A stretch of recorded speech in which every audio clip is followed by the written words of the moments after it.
fun excitement and fortunate to be doing like a real thing in a real working brewery or distillery, and there's real industry happening in the background. And we're all right. We all ready to dive in here? Mm-hmm. It's like you're also like going to a filming of a TV show, so you sort of see the unnatural, like, okay, 5, 4. Hey everyone, welcome to day 2 of the BevFluence Speakeasy in Chicago. My name is Knoll, and I really like gin. So today we're going to talk a little bit, well, about gin and flavor. I'm going to introduce a little bit of the kind of research I've been doing and how people talk about flavor. Mm-hmm. But before that, there's an old saying in music, don't bore us, get to the chorus. We're going to start by tasting right now, cold. Right here on your left, I will introduce to you the spirit right now, Florence Field Gin. This is local from Chicago, Wolf Point Distilling. And I'm going to ask you all to taste it, and then we're going to kind of chat about it a little bit to start.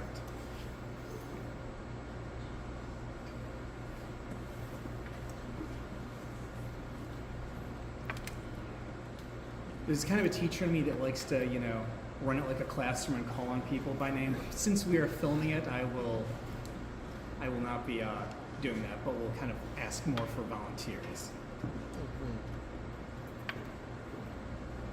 So let's start. Describe what you tasted. Very subtle. Very subtle. Very subtle. Very smooth. I do get the floral, mm-hmm. but it's not very like old. Mm-hmm. But that's really good. I really like the subtle and the smoothness of it all. It's just a little bit subtle. You really get the floral mm-hmm. and some of the smoothness of it. Mm-hmm, mm-hmm. What else do we think? I mean, I just get my mind thinks purple. Purple. I don't know what it is. If it's like lavender or something, just I think of purple. The color. Yes. Right. Do you have synesthesia? I've never heard of that. It's that doesn't exist. So we'll pan to the Wikipedia article. Synesthesia is a sensory condition where people experience things like shapes or colors as having other sensations, right? So one person I know with it would say, green tastes like X, or triangles taste like Y. Basically, it's a sensory condition. I've sat with people and they're like, this tastes yellow. Mm-hmm. I'm like, what does that mean? Right. And then they're like, well, to me, yellow. Maybe so I always want to ask before I'm like, okay, maybe. But I think like I drink this and I think purple. You think lavender. purple? Or maybe this is the lavender, like the lavender color. Yeah. Anyone else getting woodsy? Woodsy? I do get a little bit. Yeah. Speaking about the same things, it's very smooth, lightly floral. You don't get a lot of that kind of alpineness that a lot of gins have. Alpineness, yep, a little bit floral. I do agree with the completely not astringent. Not astringent at all. Yes. Yeah. Very subtle botanical flavor. Mm-hmm. It's a very easy drinkable drink. Very, Gin. very light. No juice needed. You can really appreciate the flavor of this product. Yeah. Definitely drink this like neat. Definitely without neat. Like you can't do. I don't think you can do many gins neat. You can. Well, unless you're like a nerd like me. But I hear you. Gin is a cocktail spirit, so it's not a bad thing to say, right? The context in which people are going to be consuming these products is mixed. They're going to do something with it, right? So I hear what you're saying. Some people are scared of it. So let me tell you a little bit about what I do in the gin space beyond just having the fortune of tasting gins. Early on in my gin career, one of the things I noticed was that distillers would communicate things about what ingredients they put into here, right? So I will read you from the Wolf Point website what their list of botanicals are. And I love when distillers are comfortable. Even if you know the ingredients, you can't just go to a still and emulate this. You don't know the ratios, you don't have the same equipment. So distillers, it's okay to share. You don't need to keep things secret. Let me share with you what they have in here. Juniper berries, obviously required. Lemongrass, coriander, grains of paradise, cardamom, lemon peel, angelica, chamomile flower, orris root, hibiscus. One of the things I noticed when I would sit down and do panels like this was how people talk about these things. These are a bunch of words I didn't hear any of you specifically say. I heard a description of colors. I heard a description of floral. I heard smoothness. How many of us, how many people at this panel have worked at a bar where you've maybe served gin to a consumer before? How do you, if I may ask, like, can you tell me a story about a time you turned a customer onto a gin or suggested a new gin to someone?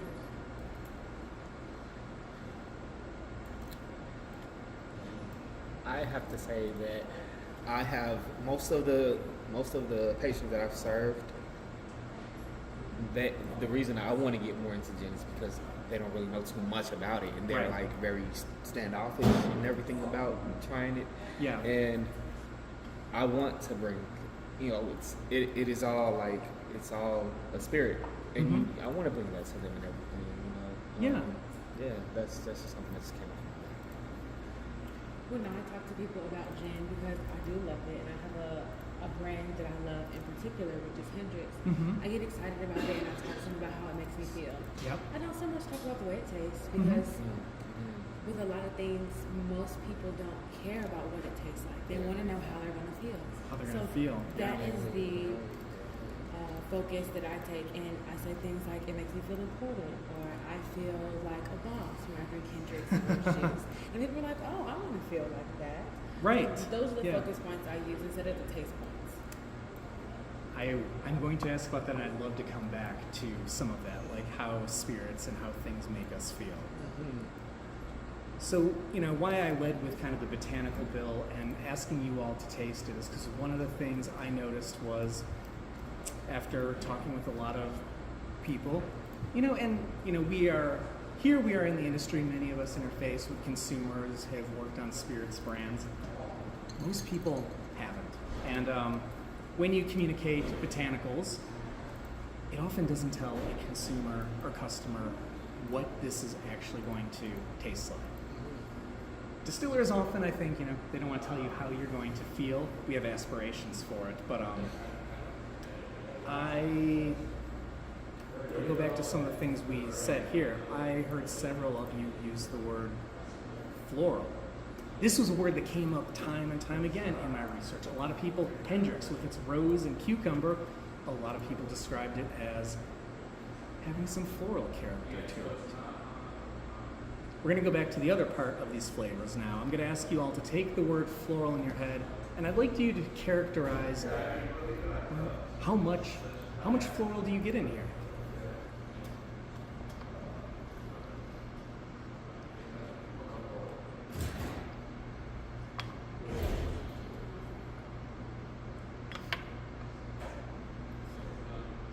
So I'm tainted from you listing the ingredients. So I'm like, I sort of get hibiscus now that you mentioned. Now I that get you've that. read I'm sorry. I was gonna say I get that flower that you also said in there as well. Like, because even you were saying like yellow, or like, and I was thinking like, when I think of yellow, I think of bright. I think of like, just like brightens up a room. It brightens up the taste and flavor of something. It just brings something to it. And that's, I do, when you said that flower, I was like, I do taste that. And Yeah. I do taste that. But going on with the floral taste, I'm so sorry about that. Going on with the floral, like how you say, I wouldn't say like I say, it's, and to my taste buds, it's very, very, very subtle on that floral taste. I would say, put a percentage, if I could say a percentage, like 25, if that. Like, it's very, like, just very subtle. Very subtle. Very subtle, in my opinion. I personally don't have great associations with the word floral. So, having a lavender martini or something with rose water in it, I end up like reading the description and say, oh, that sounds so good. And then after I take a couple sips, this tastes like soap. So that is why I did not initially say floral, because I don't I wouldn't put this on the same level as the garbage can. It's very lovely. Yeah. Yeah. Yes. That's a great description. Yeah. Yeah. Continue. Oh, I was just thinking it's like the kind of that combination of like the lemongrass and hibiscus, especially on the front of the palate, kind of brings almost a rose-like flavor. So it's kind of like remembering like some like various like Middle Eastern rice puddings I've had. Yeah. And it's got kind of a kind of creamy mouthfeel to it almost. Yeah. I would say it's low on the floral vibe for me, but I do get a lot of earthy tones in this gin. Back to how it makes me feel. I feel down to earth. After sipping this for a few tastings, I genuinely feel mellowed out. Yeah. And I think that is a testament to the earthy taste. And chamomile is a really common bedtime sort of tea. So when you talk about like the slowing down, that's an interesting association as well. Maybe a little bit more on the emotional side. Any other about the intensity of the floral we experience in here? So the reason I ask this is because this was, I began this research in 2011, 2012, just kind of ad hoc, noticing things that people were saying when they tried things. It was later in 2012 that I began a little bit more analytical, actually putting things that I knew were floral in front of people and seeing, well, one, are they picking up on the floral the same way others are? And how much intensity are they perceiving of it? So getting back to the language aspect of it and where I think this becomes a powerful tool for communicating with everyday people, non-trained professionals, people who are just enjoying spirits, we often describe flavors as, there's a lot of floral in here, right? There's some floral in here. There's a little floral in here, or there's no floral at all in here. When, and when I look at an instrument, the precision of the tools we use, I would think back to conversations I might have sitting at a professional judging, and we're like, this is about a 7 in terms of citrus. Well, I think this is about an 8. What makes an 8? What makes a 7? It had a false degree of precision that overrepresented what the instrument could do. So when I developed a flavor diagram, I didn't want to create like this, mock level of precision. I wanted to use the language that everyday people were using. So I developed a scale for measuring flavors, and it was just floral. 0 means none, 1 means little, 2 means some, 3 means a lot. I found this probably the highest level of granularity that we could. And granted, let's be honest, we are not all going to agree on it. We have differing palates, and that's totally okay. But this was probably the deepest level of precision I could use to measure and come to a reasonable agreement, a level of predictability. And even better, the beauty of this was I was communicating the intensity of floral flavor in the language that everyday people use. I don't want to dismiss the distiller. She's done some great stuff here. Hibiscus, chamomile flowers. Once I mentioned the botanicals, I think we really dug into what they are and what they mean to us and what we experience. And now I'm starting to get some lemongrass.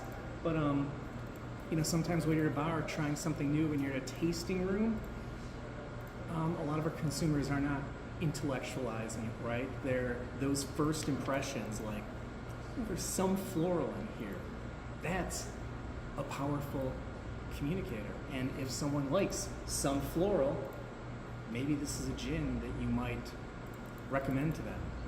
So I started with floral. However, there are many other flavor profiles in gin. I'm going to talk a little bit about, I can tell you some trends, I can tell you when these flavors are popular, I can tell you which ones are becoming more and less popular. We'll dive into that, but right now I want to keep it in this room with just us and our sensory perceptions. I'd like to dive on to Gin 2, Rear Admiral Joseph. I got it from Trader Joe's, and believe it or not, I didn't realize Joseph, that it was a pun on the name where I got it. This is a really reasonably priced London dry gin, and it's made at Glencairn Distillers there in England. But let's try this. This is gin too. I'm curious what you all think about this and what you start to get on this. Maybe a 1 for the floral intensity. I think that's fair, yeah. Maybe even a 1, right? Yeah.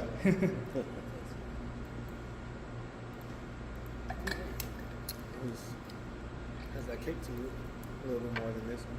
I definitely taste that. I do not pour your glasses. General Joseph comes to burn. Yeah, General Joseph does come to burn. Comes to burn, right. It's less of a smooth finish for my palate than the first. Yeah. A little more oily. A lot more oily, yeah. I would say this one is very mixable. Mixable, yeah. I would definitely mix it. I like this one. Wow, this one is just, like I say, sippable. Very sippable. Just pour it in and you're good to go. This one, Yeah. throw something in. Maybe, you know. I think one of the, and I promise to those of you at home, no one here is a plant. I am really literally tasting everyone on this blind. Well, not blind, I'm telling you what it is, but we've not gone through this. You brought up a really interesting point, and this is especially if you're a distiller at home or another person in the industry. I'll mention this is one thing that people do not like in my flavor system. But one of the things I noticed most frequently when people taste on a spirit, they're reacting to the trigeminal effects of the flavor. All right, let's unpack that. I don't want that to be super academic. Taste, what do you taste? Bitter, salty, sweet, umami. There's evidence that you can taste calcium. Anyway, taste buds. Your tongue is a very limited device. It can only perceive several things. What does ethanol taste like? It's bitter. It always is activating your bitter taste receptors. So what are we tasting when we're tasting gin? It's all retronasal olfaction. It is all your sense of smell. Literally, molecules are volatilizing on your palate, warmed by your mouth, warmed by your throat, and they literally evaporate, and your sensory apparatus, your sense of smell, is what's detecting them. When you taste anything, even food, it's pretty much all your sense of smell that adds that complexity to it. So, okay, gin, it's bitter, it's ethanol. All the molecules we're getting, aromatic, sense of smell. That third sense you mentioned when we talk about things like it's hot, it's heat, when you talk about things like the spiciness of food or the coolness of menthol, that is your trigeminal nerve being activated. It's kind of a third facet of tasting that good chefs frequently design and develop things to activate the full complexity of your mouth, from the sourness on the palate to the coolness that glows in the mouth after you finish. When tasting, and even with like professionals, we react very strongly to, this is a little bit hot. This feels like it burns a little bit. So one of the flavors in that I built my diagram around is, I call it heat. Consumers used to call things hot. I think warmth is kind of replacing it in as we've evolved, but yeah, consumers want to know how hot a spirit is. Some people love it, some people avoid it. But what matters is this is a really key facet of how everyday people perceive and think about the spirits they're drinking, and so I think it's important for us to talk about it, right? And it's not a lot of people want to describe their spirit as hot, but this is why I'm serving you this $9 gin to kind of. Nothing wrong with inexpensive things if you've seen our $12.99 sparkling wine series. Nothing wrong with inexpensive spirits, but you do sometimes perceive some of these additional flavor profiles. We didn't talk about the actual flavor of it. So beyond the heat, I think we kind of went a little bit into it, but I'm curious, like, so move past the heat. What else? Does anyone else have a flavor profile they're kind of getting on this? Kind of get a little like peppery, Peppery? Yeah. something like that. A little bit. And you definitely get the juniper. Obviously, you get the juniper. Yeah. I'm getting heavy notes of gin. Yeah. Heavy notes of gin. Yeah. It's my joke.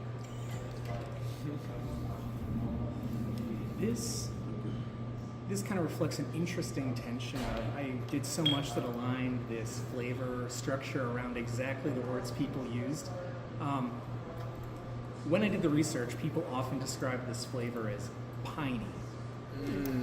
However, I'm in the gin industry and I wanted to reflect juniper, so I named it juniper in my system. However, you do hear a lot of people talk about, in a negative way, you might have heard, like, this tastes like pine trees on fire.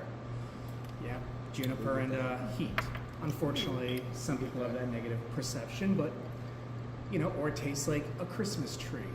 Juniper is a conifer, right? It does have some piney flavor to it. Generally, it is juniper and gin. I do have some spirits like that are really heavy on the fir, and I score it as, like, I would have to say this is probably a 3 in juniper, though I know the botanical bill and it's just piney. It's not really all juniper. But anyway, I wanted to kind of highlight this, how people talk about this. Piney and juniper in the heat, that trigeminal effect we're kind of getting on that right here. You know, again, you know, I will also highlight these things do change. When I started out, there were a couple flavors that people never said. Has anyone had any of the new Hendrix releases? Oasium, Midsummer. Hendrix has like 30, or not 30, they really do have like over 10 in their cabinet of curiosities. One word that I recently had to add to the vocabulary was fruity. Fruit forward gins, like papaya, like these jammy notes. This is becoming common. In 2012, yes, they existed on the market. I probably could have found them, but they weren't common enough that it was part of the discourse. So I do need, you know, you do need to evolve with where people are going. So, but there's another flavor up here we're going to get to that also I added in the mid-2010s after hearing it begin to appear. Let's dive on to the third one. Thank you, Bold Rock Cider and our Bold Rock Cider, makers of Bold Rock Gin also. Your third spirit is Bold Rock Gin. I'm curious what everyone thinks about this one right now. And would you like? If I can say something about the like the smelling and tasting notes, how it goes with the smell. Like I was when I was working at Beatrix, I was doing some wine tastings and everything, and it would come up like, oh, the tasting notes on this was rubber or ethanol or gas, or I'm like, how did y'all taste that? I'm like, okay, I get it now. I do understand, like, you know, the smells that we incorporate in life is also what goes in here as well. I mean, 100%. I do deal with the aromatic because I love making a good old fashioned. And one thing that I do with an old fashioned is I mean, you know, you get the smoked old fashions and everything. But I really love to burn the orange peel and sit it on top because you smell it and you get more of the cocktail. You get that also adds to the cocktail as well. Yeah. I love that so much. Right. As far as Bold Rock, Mhm. I would taste the juniper without the intense burn Mm-hmm. of the last tasting. I do feel that this has a pine and juniper flavor, but not like a burnt Christmas tree. Right. I can see the levels of it, but it doesn't get all the way to the negative for me. Yeah. I like this one. Yeah. Anyone else getting like anise or licorice? It is on the sweetest side. Yeah. I'm getting on the sweetest side. Yeah. I would I'll a little bit more fire to it as well. I feel like I'm like really. Yeah. That one is hot for me. Yeah. A little bit warm, a little bit hot. We're hearing like some notes of like anise, licorice. Kind of a little bitterness in the back palate. Yes, Yeah, that is it. the That is it. bitterness. That's what I'm. Yes, Yeah, that's what I feel. bitterness. That's what I feel. Let's say one on the juniper. You're just getting a little bit of juniper. It's here.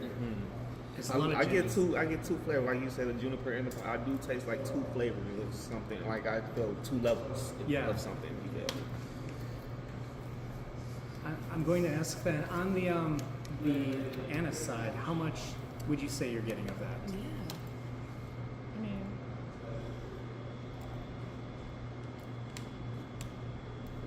it's noticeable to me. Yeah, a two.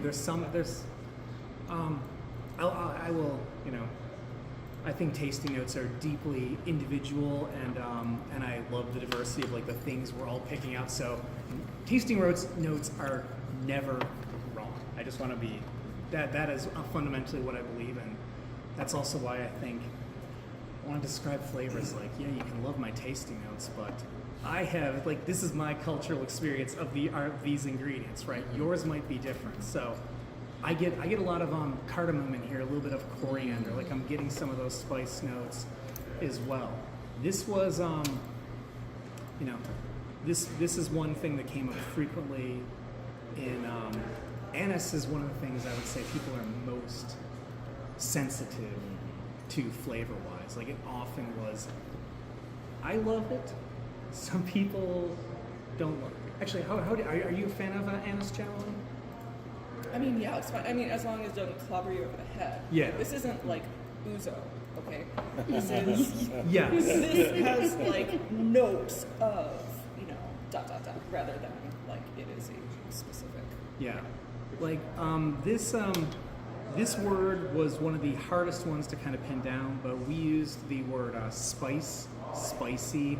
Spice encompasses so many things culturally, depending on what food culture you grew up in. But like in spice, we might contain anything from cardamom to coriander to the baking spices note to cumin to even like ginger, and I could probably name anything under the sun here. Spice might be the broadest category in it, but I really wanted to, and baking spice. I think it was actually Chandler who said this very rightly at our presentation at CiderCon, like that. What are baking spices? It depends so much on you and what your family baked growing up. So I didn't want to use that language, but spice incorporates a pretty broad range of flavors and profiles. Dare I say, it's probably one of the most common notes I get in gin, and it's also one of the ones that I most frequently find, like if I'm sitting with someone, I'm going to unpack with them. So what do you mean by spice? Well, this is like pumpkin pie spice, for example, or it's cinnamon, or it's.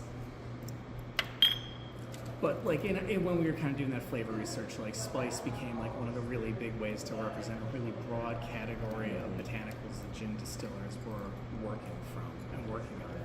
This one I think is a good example of, yes, there's juniper in here. You're going to be getting a little to some juniper, but I'd say like maybe that's, in my kind of like subjective, I might say like this is a some spice level. I'm getting a fair degree of it in here, but it's not a ton. It's not overwhelming. It's not only that story.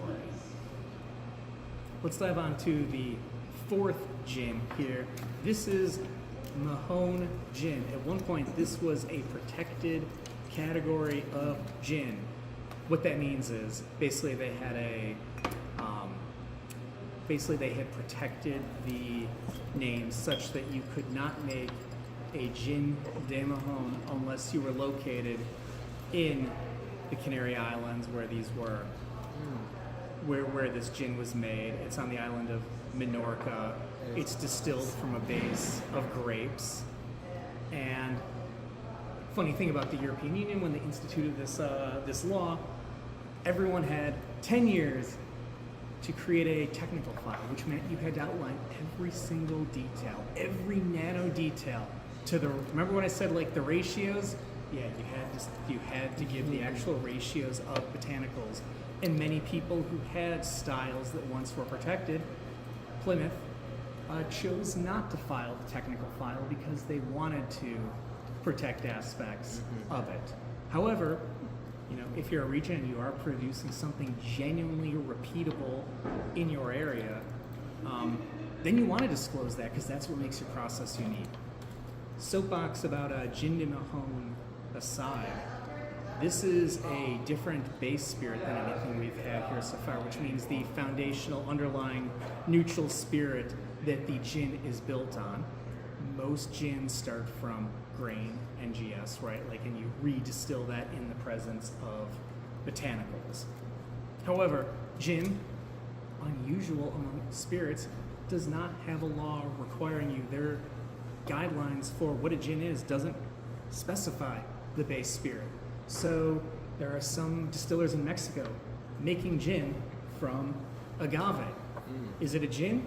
Yep, it's a gin. You can do it from cane, you can do it from molasses, you can do it from wheat, you can do it from fermented banana. There's one Thai distillery actually doing that. So it's beautiful. It's a celebration of, and that's one of the ways I think gin is so unique, and it can adapt to almost any food culture. You can tell your story on the canvas of gin. Let's talk a little bit about grape, though. What are we tasting? What are we feeling on here? Well, the nose on that's got a lot of black pepper to it. Yeah. And that carries through to the palate. Mm-hmm. This is by far the most punchy gin we've tried so far. Yes, I would even say this has a spicy after effect. Yeah. I don't know if it's the grapes, but I feel like I'm biting into something. You know, it has like a texture to it that you feel like you're chewing something. Yeah. I actually did make a soft chewing motion after I tasted it.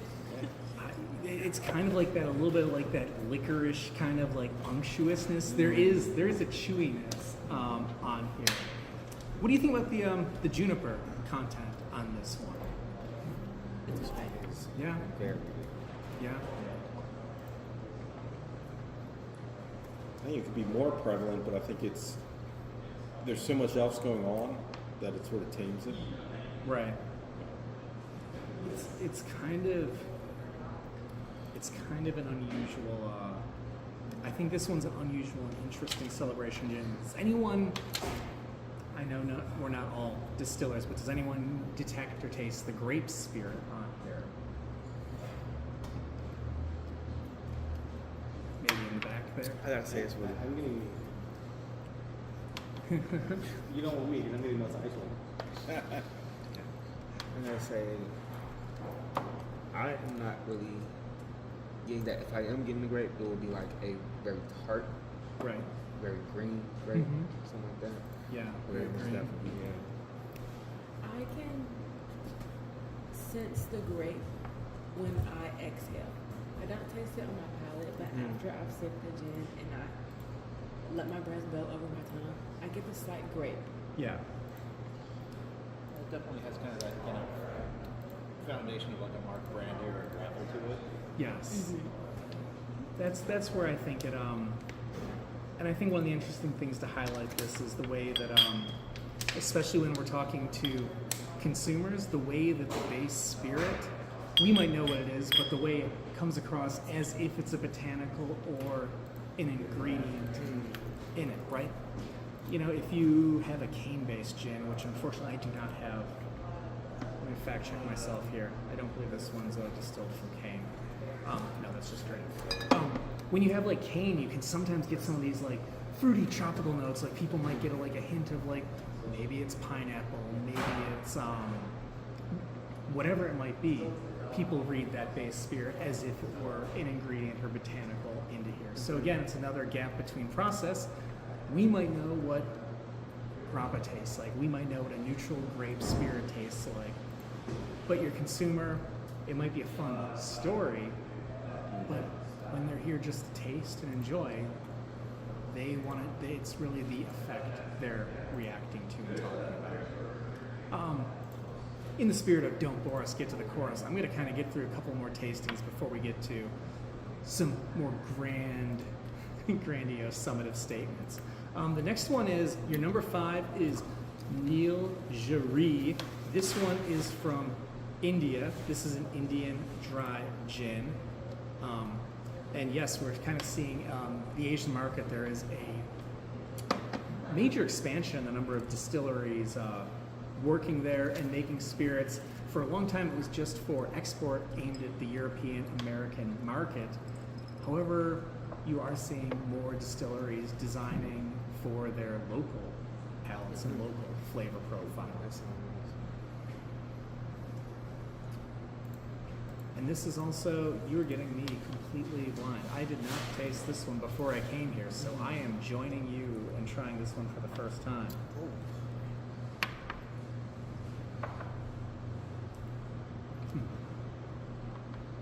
I saw, what do you It think? has a certain unleashed effervescence. Yes, yes. Right. Really little funky nose to it, yeah. It's like I get a slight peppery, but also a little floral. That's Yeah. my favorite word. Mm-hmm. And then the juniper is, Much it. it is not overpowering, but prevalent enough Yes. to say that you can taste it. Yeah. It's a very well balanced gin. I am very impressed with the Indians. They're doing we've had the pleasure of tasting a few Indian spirits, including the Amrut whiskey at the BevFluence Speakeasy. So, India is doing some really interesting distilling. So if you haven't tried Indian spirits, come to our next bartender lab, or they're definitely worth checking out. Now with that, India, I was gonna say when you said it was an Indian dry gin, I was expecting just like the Right. taste out there, because Indian food and Indian cuisine, you got the curry, you got the aromatics that they always use and everything, and with the gin being have the unique taste that it has, it definitely adds to it. It definitely gives it that staple type of taste to it, I would say. The signature. Yeah, signature. Yes, Absolutely. exactly. Like Yeah. this is. Yeah. You taste some Indian. Yes, in yes. here. You can taste where it came from. The cultural influence is prevalent for sure. I will just briefly, what are the botanicals in here? Juniper, coriander, lemongrass, angelica, orris root, cinnamon, mace, nutmeg, and tea leaves are the kind of the unique Indian touch on this one here. We are going to go back to the States. This is, for our final one, this is Sipsong Spirits Spring Gin. They're out of California, distilled from a base of corn. And I'm also going to be, I think I've tasted a small sample of this one. Justin just gave this to me this morning, so really excited to highlight it. And I'm kind of tasting this one alongside of you. So let's That's my fault. It was in my suitcase. all good. I enjoy getting to taste some new things alongside all of you, and I need to pour you some. The fifth one from the Indian. Yes, it was. Could you pass me the sixth one from over there? Was it just the first one? This is empty. Oh, here. Or no, look at this. An empty glass I can fill. Yeah, I did not get too long.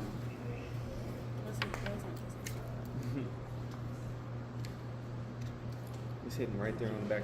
It's sitting right there on the back of my tongue. Sitting right there. Yeah. I like that. What flavor is sitting there?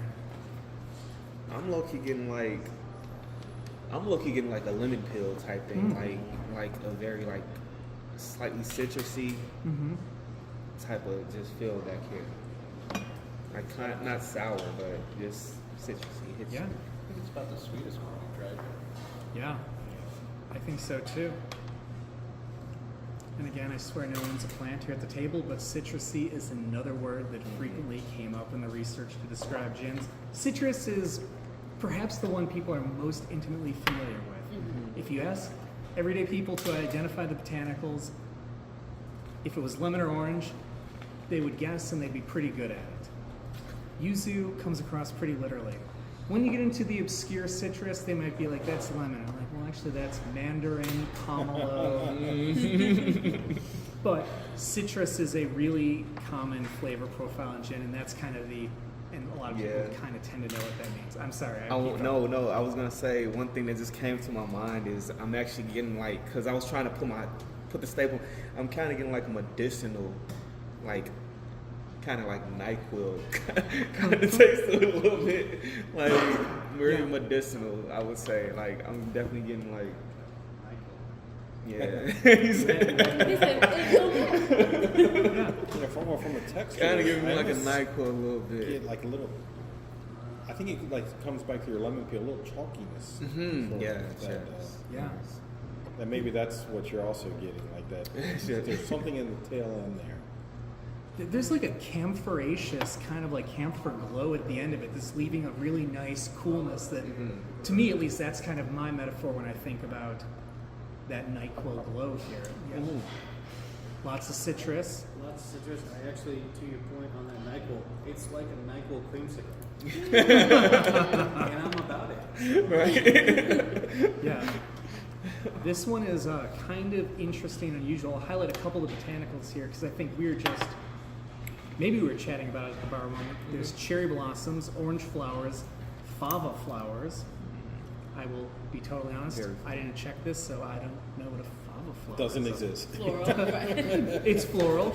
Pea tendrils, fennel, Douglas fir tips, and 13 other secret botanicals, of which some I might speculate some lemon or some citrus right here. Right. So, what were some of the most common words? Again, we've stumbled across many of them so far, and that's why I like to do this, is I can tell you what 7 words I uncovered in my research, or we can go through it together and we uncovered nearly all of them. One of the ones we didn't highlight was herbal. Herbal gins, and that's kind of what I'm getting a little bit in this last one, like that camphorous does remind me a little bit. It's not quite minty, maybe like I'm sorry? So you like eucalyptus almost? It's a little bit like eucalyptus, a little bit like the aroma of the mosquito plant, the plant you have outside in the summer if you're trying to, that's camphor. This one is a little bit herbal to me. So the words I have found pretty effective just for broadly communicating like the flavor of gins. We have juniper or piney, spice. We've tried a couple of those, including that Indian one, citrusy, lemon, orange, really beautiful, floral, like our first one we talked about right here, herbal, which can mean like green, sometimes a little bit vegetal, and then heat, the trigeminal feel of it. As I mentioned in 2025, and I now have an archive of like 1,000 reviews where I've not assessed the fruited character of gins, but we're now seeing fruit kind of emerging, and that's something I'm going to be tracking a little bit more going forward. Given that I've been doing this for a decade, tracking this, just quick story, like it's not a promotion, like, so I have a website, The Gin Is In, and I score gins by their flavor profile. Then what I did was I created like a flavor search engine, essentially, because I'm a nerd, and I let people search based on what flavors they self-describe liking. After doing this for a long time, I realized, 200,000 searches over years, I'm starting to see some interesting trends in what flavor profiles people are interested in, what they're looking for, and even like if you're a kind of in the consulting method, what flavor profiles are people looking for that are not being addressed in the market. So, again, right now I just kind of want to highlight a little bit of like some interesting things that we have found in this research over the years, and this is where I will say as a spoiler, I do kind of like a marketing book on this, everyone here, I'd love to have your address at the end. I'm working on a book right now, and I'd love to send you a copy of the report so you can. I wanted to have it here today, but I didn't finish the book quite yet. So those of you who are watching this later, it will be available on Amazon probably in, let's say conservatively, the end of spring 2025. So stay tuned for that. The gin is in, BevFluence. Keep in touch if you want to see more results of this. Now we just want to kind of highlight some fun insights or just a few fun details of what might be interesting. What's the most popular profile in the entire world? All right, 10 years of people searching for gin. What are they looking for most often? This isn't a pop quiz, I'm just curious what your hypotheses are.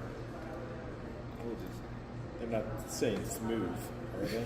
But I feel like that's a smooth. Low heat is incredibly Low common. heat. Yeah, but no, Okay. that's not the Which of the flavor profiles do you think is most desirable? Juniper? All right, I juniper. would say maybe like pass. Pass, okay. Citrus. Citrus. Justin, do you have a guess? Gin, specifically the gin. Yeah. Juniper forward with a soupçon of solvents. Passed on him. Yeah. I always love a good answer, and one of the things that surprised me the most is people coming to a dedicated website that only covers gin. They're searching.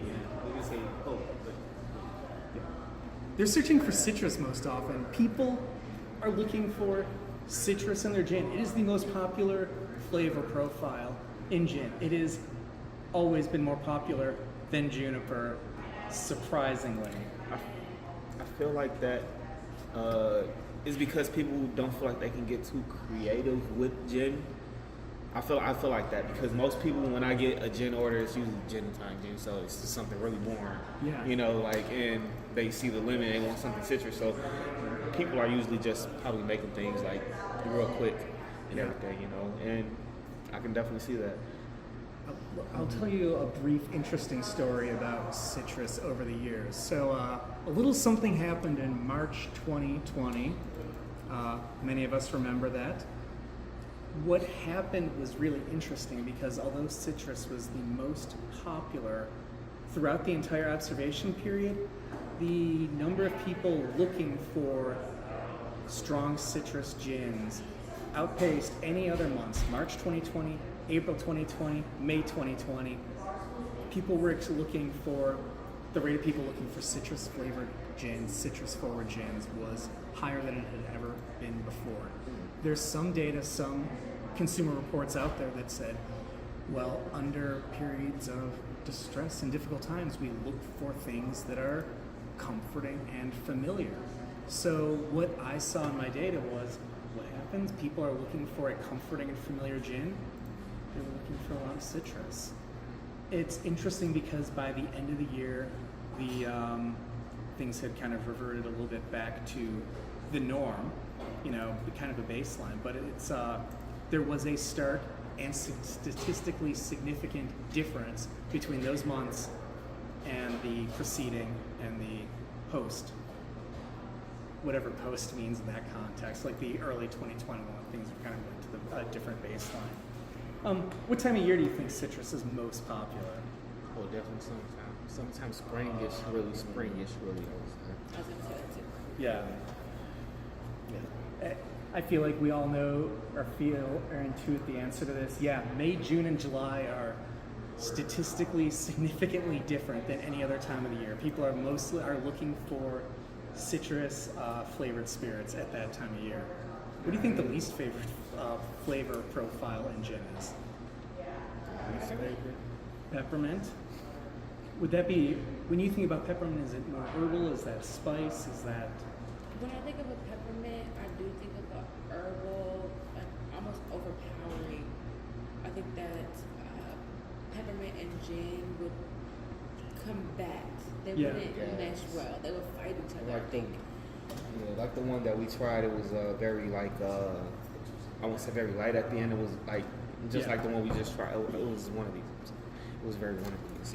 But yeah, the peppermint and the gin together Mhm. was probably right. Yeah. I will say like that spice flavor in gins is consistently the least popular flavor. See so why. Spiced flavors, I can spice definitely see gin? that. Yeah. Yeah. That is for an acquired palate for sure. Yes. And then now just when you do this for the entire world, you also get some interesting insights on nationalities and regions. So I'll just kind of highlight a couple interesting ones. Flavor in the United Kingdom of citrus, spice, heat, juniper, floral, or herbal. Which one do you think they like more? Or which ones do you think they like less? I would say they probably would like the herbal more, the herbal a little bit more, just because I feel like I'm really just going off of different premises Oh, what I know. I've This is- experienced. Like most of the people from London and like the UK that I get, it's always just like a gin is very specific. It's either Hendrix or Forge, and I feel like those are Yeah. herbal, very herbal. Yeah. It's one of the interesting, and I would say almost reinforces a stereotype I have. People from the UK are looking for way more juniper than almost any other country in the world. They want juniper, and they're a little bit more skeptical of the floral and the herbal ones. Right. Okay. Stateside, well, actually, we'll end on the stateside here. Japan and Asian markets, which flavor profile do you think Asian gin drinkers, and we're talking about a pretty broad region here. I'm going to just talk about Japan for a second. I would guess herbal and citrus Yeah? are kind of like battling it out, but I would say citrus would be their most desired flavor profile. So floral.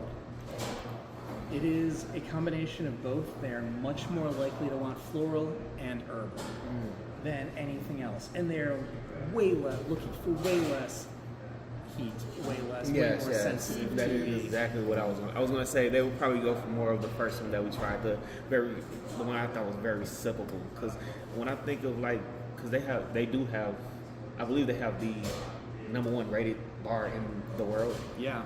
And There's- just the yeah. things that I see them make, it's like it's not very forward and everything. It's like very just smooth and just especially like the way they present it and everything as well. 100%. And with like the growth in Asian markets, especially relative to a lot of declining gin interest in Europe, a lot of producers are looking to export to Asian markets now. And the best advice I have for them is emphasize the floral, because that is almost every country I've looked at in the Asian market.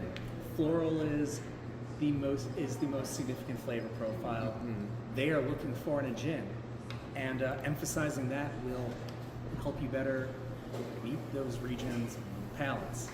All right, let's end with one thing. We're here in Chicago, in the United States.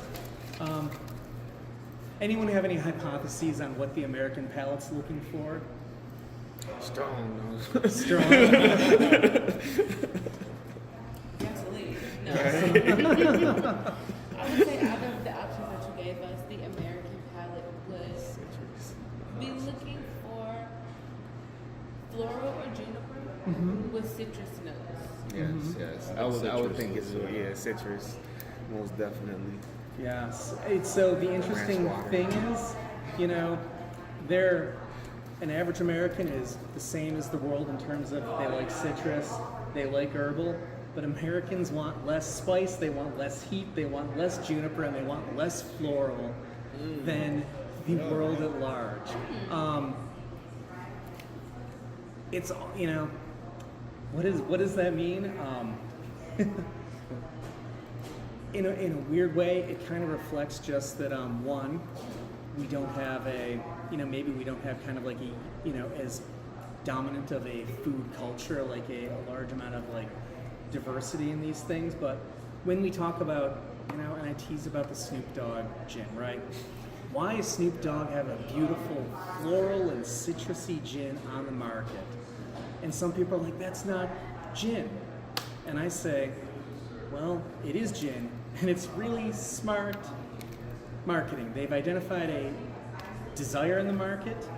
They've identified a need, and they went right after it. Like, they embraced this niche in the market, right? So they've done their homework, and they know that, I'll even like spoil other parts of it. Like, I have evidence that men like floral just as much as women. There's no statistical difference in gender identity and how much you like floral. Everyone likes florals. Man. So, a lot of this is designed just to help distillers, help producers identify, like, how do I make a gin that will be successful in the context, in the market, in the spaces I want to. But, in short, kind of like if I were to sum up this entire thing, I think it's really important that process is great. I love talking about process and botanicals, but sometimes if you want to communicate with a larger audience, I think it's important that we broaden our language and we meet people where they are. And by communicating in this, maybe this feels reductive. Maybe I've reduced this entire 100 botanicals down to just 6 terms. It's not about that. It's really just about how do we change our language to meet people where they are and help them enjoy their experience, right? We're in hospitality. Like, I love a good lecture about botanicals, but a lot of times, you're just looking for something to enjoy, and I want you to feel good. So why can't I just use the language you're coming to me with? The language you resonate with will always get you more excited about something than some big fancy words that people try to string together. Yeah. So true. When I say floral, no one ever teases me for making up an ingredient. I'm teasing my colleague about this, but it's and I found this really helpful to, if if you are trying to help turn someone on to a new gin, knowing that the gins they like maybe Hendrix, right, emphasizing some of this floral, some of this juniper. Maybe you can identify another gin on your shelf in your bar that also emphasizes those ingredients. Well, I hope this has helped open up your eyes to how we can change our language a little bit and be more inclusive and invite people to experience the world of gin. Definitely check us out, BevFluence on social media. My work is The Gin Is In. Check out my book will be coming out soon, sharing some more of these insights, especially if you're a producer. Thank you all for coming to the lab, tasting through some gins with me. I hope you learned a little bit about consumer palates and maybe how to, better communicate the work that you and your team are doing when you create a gin. Well, it's been a pleasure. Thank you very much. Cheers. And the gin is in my home. Thank you. Thank you.